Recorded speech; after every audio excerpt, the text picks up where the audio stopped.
Here we are with Darrell's 1967 Nova. This project's been in the works for quite a while, and we've been hammered down lately on really getting a lot of the details together. Going to one-piece windows that don't have the vent window in the cars was a tremendous amount of work in getting everything to fit and minimizing the trim and things that go around the windows. So we've got most of that designed to have the triangles that would go up in the top corner of the windows. We have we've worked to carry all the door skins through there with the new shapes of the doors.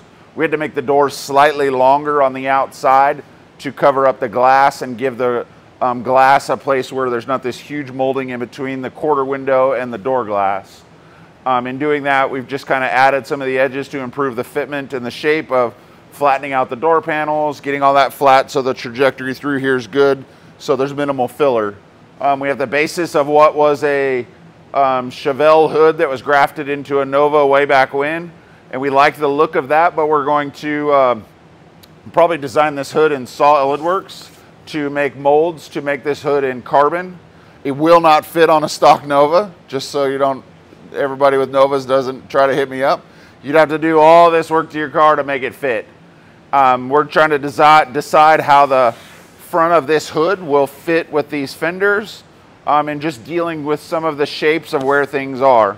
These are all the stock molding pieces that are here. We've made brackets to land the bumper as squarely as we can.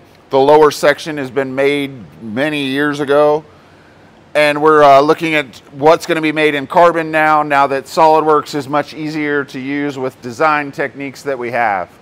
Some of the other pieces we've looked at is we've already made the rear trunk lid in carbon, and it's on its way here for the inner structure and the outer skin to be in carbon. We've laid out some of the exhaust tips that are going to come through the rear bumper and some of the surrounds that we will put on the bumper to go around the exhaust. Since the bumper will be painted, we'll make these surrounds in aluminum and machine them and then bond them into the bumper and bodywork and paint the entire bumper of the car.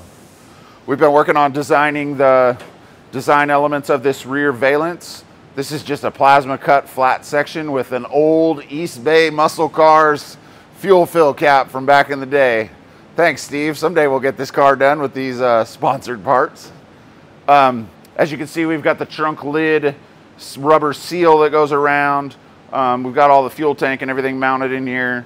Working on just getting everything to fit on the car as we're getting closer and closer to the mechanical mock-up and installation to then finalize all the interior and dash construction.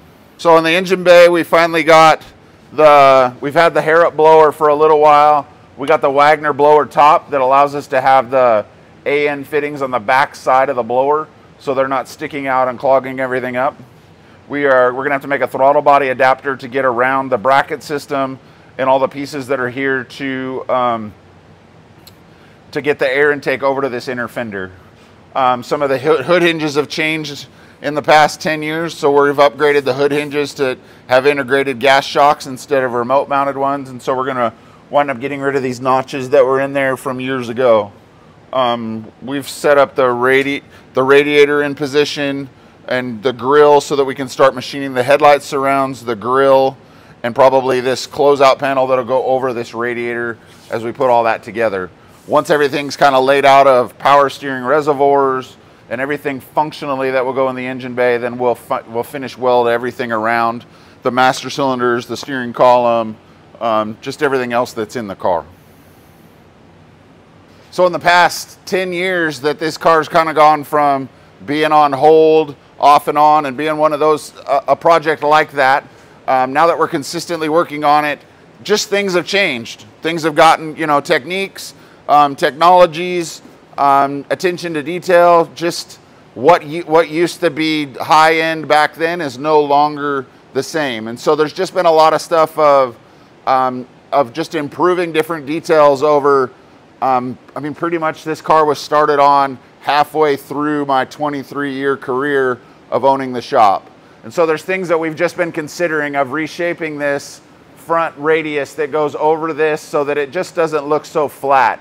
Originally, we chopped the top on the front of this car to make the drip rails on the side level to the window opening so they didn't go uphill. Just doing little things like that we did way back when. But now I think we're gonna carry this shaved bead roll edge down the A-pillar and carry that line down here, and then shave some of this so it just doesn't look so abrupt, and change the radius on that to go with the slick features of the car that we've just kind of put into it for a long time. I really like the look of the lower valence, but I just know now that like a lower section that would be carbon and a middle section that's painted, and some of that stuff would look better than just being all one finish or one part. Paint and body techniques have improved.